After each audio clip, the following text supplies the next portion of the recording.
consequences of our wrong actions. But we can break out of this prison and be one with God again.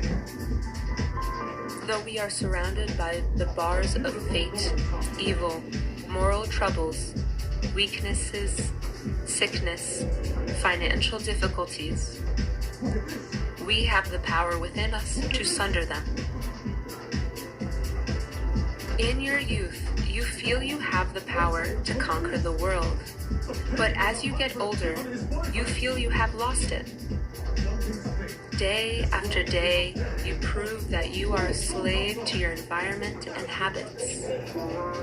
Instead, day after day, you should affirm, I am the conqueror of all. I may die, but I will die free, in the bosom of God.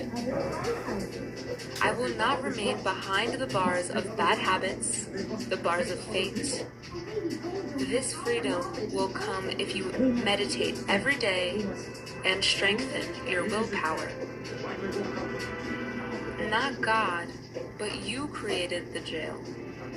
You forged those bars, and so you must break them. You must be jailbreakers, breaking out of this prison of flesh.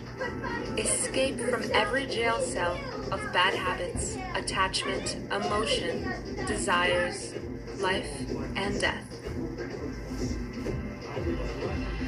The bars of this jail in which your soul is imprisoned can be severed with the saw of wisdom. The more you saw at them in meditation, the freer you will become through the power of God. In Him, you will know that this life is like a dream. It is just a drama.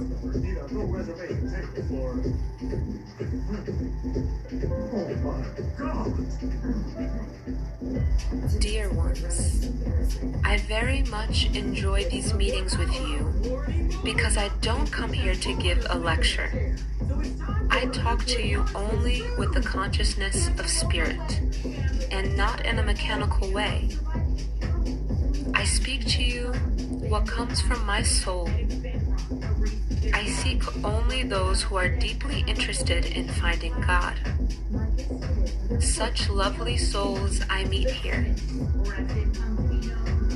And such wonderful souls live here in Mount Washington, Ashram.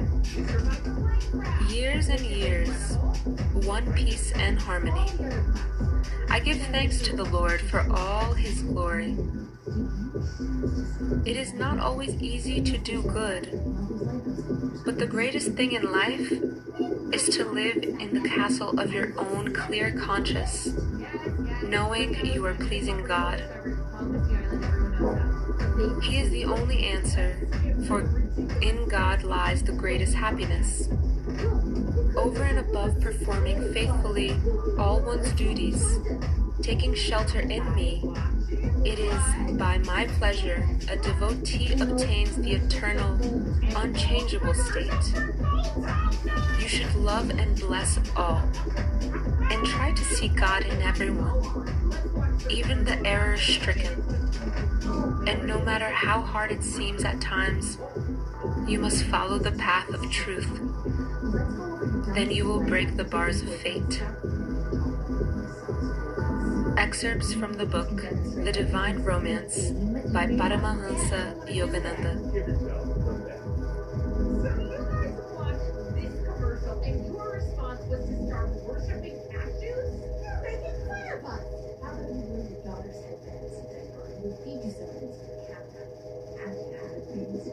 None of that stuff matters to us now. You're being such a brother-in-law, like you're rooting for the opposite team. God as Light and Joy. Lecture by Paramahansa Yogananda, November 14th, 1937. All nature is unreal. The supernatural is the only real substance. Today, I was walking on the Hermitage grounds, beholding the sunshine all around me.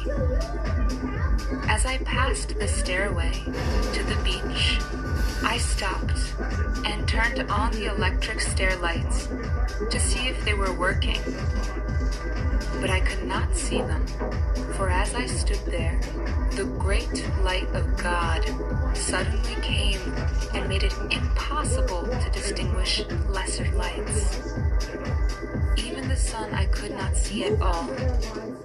Vividly, I understood that neither the sunlight nor the electric light is real. The only true light is the light of God.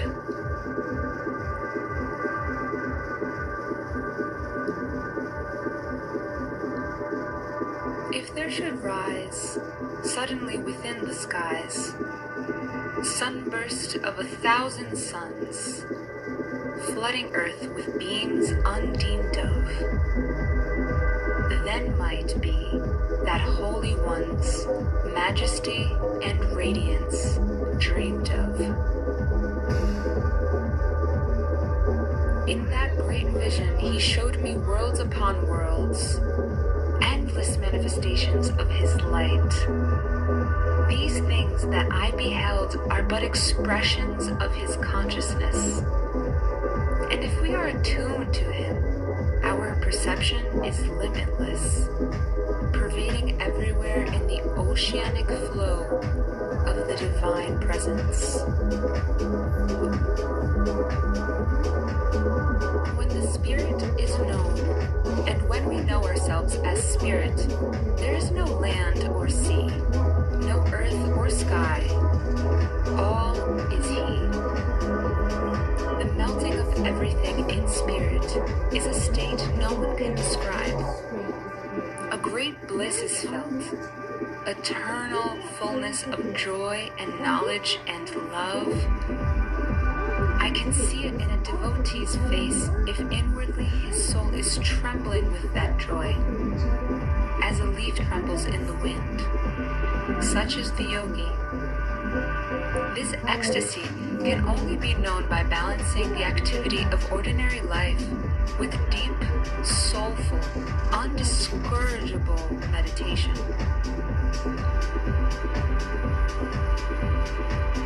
The way to true freedom.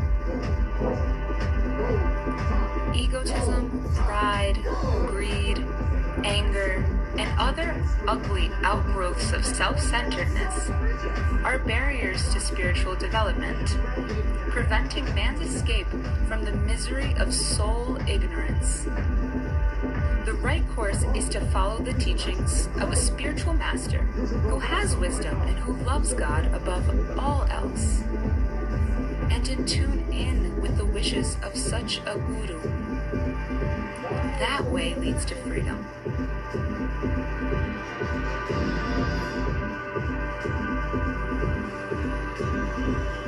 Your wishes are guided by habits of past lives and by new habits you are constantly creating. These hold the soul prisoner and make it impossible for you to race along the road to everlasting liberty. On one side of the path of life is the dark valley of ignorance, and on the other side, the eternal light of wisdom. When you follow the guidance of a true guru, you will safely tread the road to freedom. Then everything that you wish for will be born of wisdom and will come to you without the slightest effort. The whole universe has been created by the divine will, and when you are attuned to it, whatever you want is accomplished just by mere willing. I dare not even wish anymore, for I know that whatever is in my mind will come to me. The true devotee says, Lord, I have no desires. I have found all that I want in you. No other gain can be greater. Possessing His wisdom, love, and joy, all desires of the heart are satisfied. That is a tremendous state. When you are united with Spirit, you are king.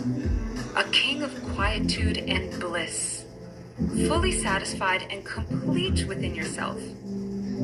In your oneness with him, you see the world standing before you, ready to do your bidding, because God made man in his image. All those who find him find also that his will in them fulfills their slightest command. God speaks only through his devotees. To the world, God speaks only through his enlightened devotees. Therefore, the wisest of all actions is to tune in with the will of the Guru, who is sent to you by the Lord as a response to your soul's desire.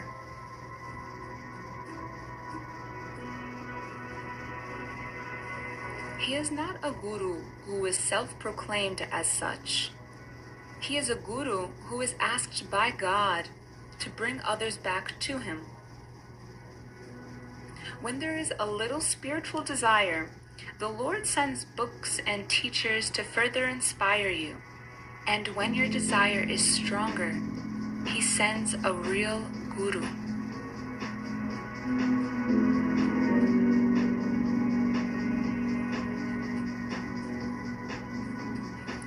Understand this by surrendering thyself to the Guru, by questioning the Guru in thine inner perception, and by service to the Guru. The sages who have realized truth will impart that wisdom to thee.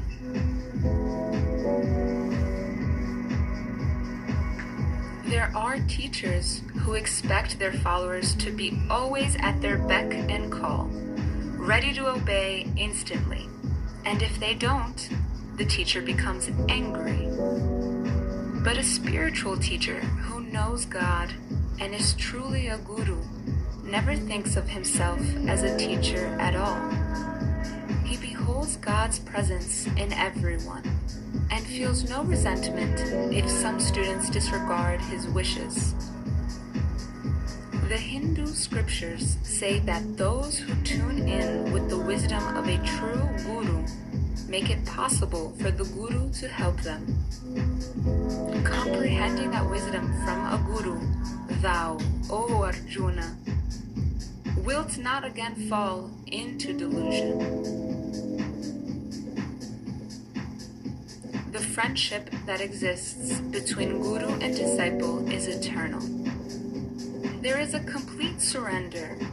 There is no compulsion when a disciple accepts the guru's training. Human friendship is often selfish. When a person ceases to be useful to us, we lose our love for him. This is the defect of human love. In friendship that is divine, love that is divine, not conditioned by material forms, but by spiritual law, there is a consciousness of mutual responsibility. When you try to understand a person, it is easy to please him. But when you don't try to understand, it is impossible to keep harmony. I can get along with strangers, but I can best help those who tune in with me. I never would want to hurt anyone. I like to please all, not by sanctioning their wrong desires, but by encouraging them in their right aspirations, that they may really live in the consciousness of God. God is the only Guru. One who loves God can never take pleasure in being a teacher. He knows that God is the only Guru. I feel as the dust at your feet. This I say out of the realization of that mighty spirit I behold in each one of you. I was to have gone from this earth a long time ago. I would like to melt this body in the divine flame and burn the dross, so that the body is no more a part of me that appears separate from the infinite. One day I shall be gone, but so long as I live on earth, my greatest pleasure is to tell those who tune in with my wishes and who trust me that the only thing I want is to interest them in that light which has given me consolation and freedom and assurance indescribable. The light of all lights beyond darkness. He is seated in the hearts of all. In that light, I see all those who have come and gone. I see all creation and events that happened many years ago. The history of the world is preserved in the archives of the eternal sphere beyond. It is another dimension. Here in this finite world, we behold length, breadth, and thickness. But there is another plane where the three dimensions do not exist. All is transparent. Everything is consciousness. The sense of taste is consciousness. The sense of smell is consciousness. Our feelings, our thoughts, and our body are nothing but consciousness. Just as we can hear, see, smell, taste, and touch in a dream, so in that higher sphere we experience all these sensations through pure consciousness. This is what I am seeing now, even as I speak to you. I am not in this body. I am a part of all that exists. These things I am beholding are just as real to me as are you, who are in this room. You have to awaken in order to perceive that God is everywhere, and to realize that you have been dreaming. All of you are sitting here in this dream, and you are a part of the dream.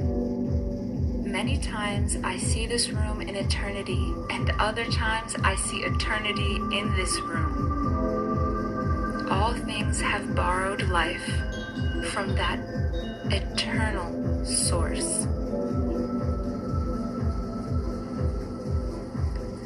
Pray only to know God. Don't yearn for human love. It will vanish. Behind human love is the spiritual love of God. Seek that. Don't pray for home or for money or for love or friendship. Don't pray for anything of this world. Enjoy only what the Lord gives you. All else leads to delusion. Man has come on earth solely to learn to know God. He is here for no other reason. This is the true message of the Lord. To all those who seek and love Him, He tells of that great life where there is no pain, no old age, no war, no death. Only eternal assurance. In that life, nothing is destroyed. There is only ineffable happiness that will never grow stale, a happiness always new. So that is why it is worthwhile to seek God. All those who sincerely seek Him will surely find Him. Those who want to love the Lord and yearn to enter His kingdom, and who sincerely wish in their hearts to know Him, will find Him. You must have an ever-increasing desire for Him, day and night. He will acknowledge your love by fulfilling His promise to you throughout eternity. And you shall know joy and happiness unending. All is light. All is All is peace. All is love. He is all. Excerpts from the book Man's Eternal Quest by Paramahansa Yogananda.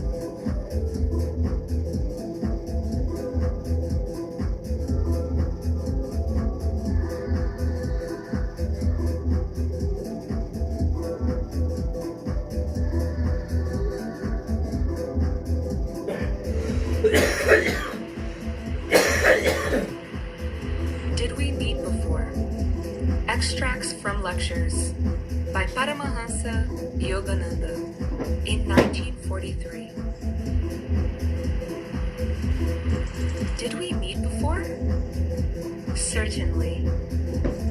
Long ago in the bosom of the ether, where we were created as souls, we all were sleeping beneath the shroud of God's wisdom. When He awoke us, we wandered away from Him, like the prodigal son in the Bible story, and forgot our divine kinship with one another. We became strangers. Having left our home in God, we are lone travelers of destiny on this earth. Do you realize how far away you have roamed, and that you have been wandering for many incarnations? How many? It is hard to tell. Yet now and then, certain experiences, places, and faces awaken in you an inner feeling of familiarity that whispers of past knowing. Each soul is omniscient, but its external, body-identified, ego nature becomes limited to its present name, family, and environment. On that day when your soul shall remember its divine origin, your consciousness will live again in the great mansion of spirit, and you will know everything that is in spirit, just as you know your little earthly home and family. It is a most wonderful experience to meet and recognize someone you knew before, someone with whom you have traveled the same pathway of life in former incarnations. All those in my family I knew from past lives, and every now and then I meet others who were known to me in previous incarnations, such as friends of my childhood. Though they have nothing in common with my present life, they are souls I had known before. Even before I had left India to come to this country, and later, when I first arrived in Boston, I was aware that there were many true friends of past lives that I would meet again here. I recognize distinctly those whom I have known before when I meet them in this life. To some of them I have said, "At last, I have found you again," because we have been together before. Why have you waited so long? I look for those who were to come here to be with me in God's work. Every day I call for them. Where are you who were walking with me before? Suddenly I see a face in the crowd and I say to myself, there is one who has heard me before. Even now, as I look at your faces, I cannot but think that sometime, somewhere in the dim, distant past, you heard my voice.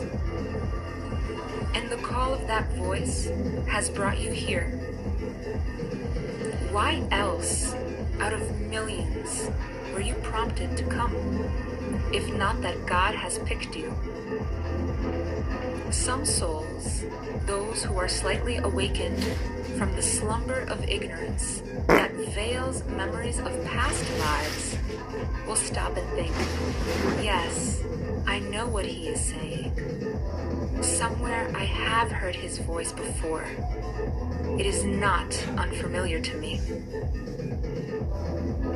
I never saw my usually reserved guru, Swami Sri Yukteswar, as excited as when we first met. He knew that I instantly knew who he was, and he knew more than I knew. As Krishna said to his beloved disciple, "O Arjuna, may many births have been experienced by me and by thee.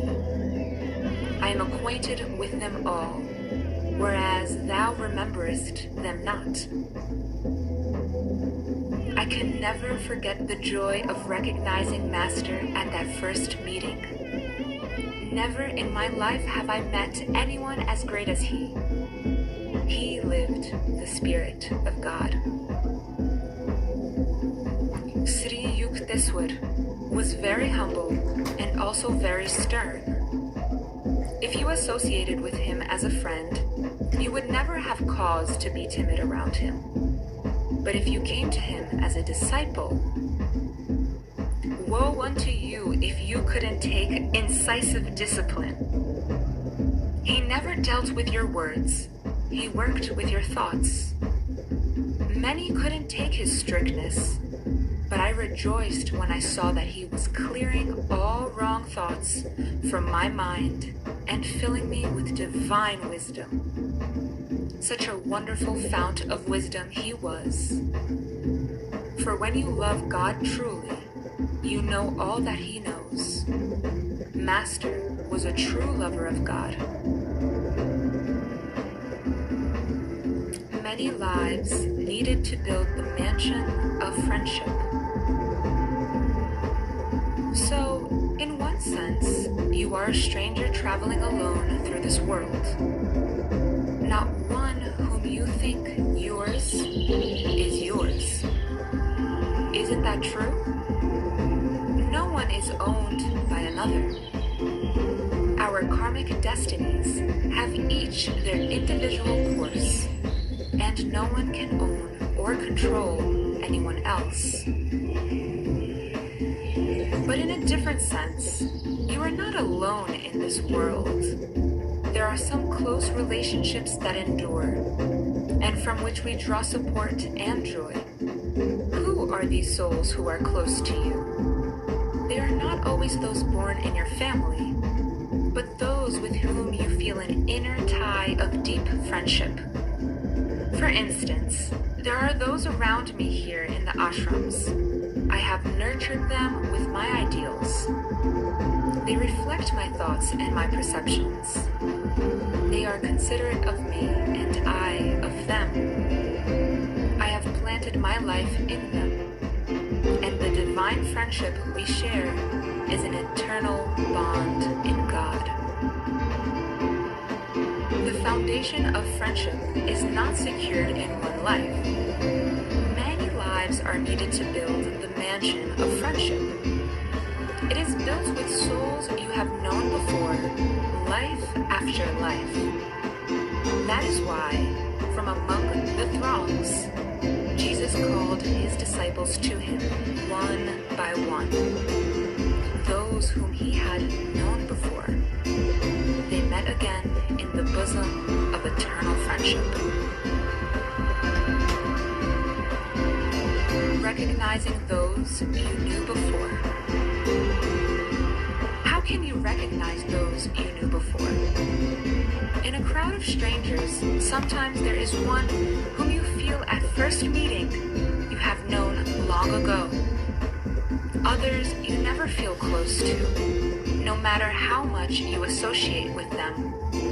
If you are unhampered by prejudices and not deluded by sexual attraction, and you find souls whose faces and personalities draw you much more strongly than others, it is likely that you knew those souls before.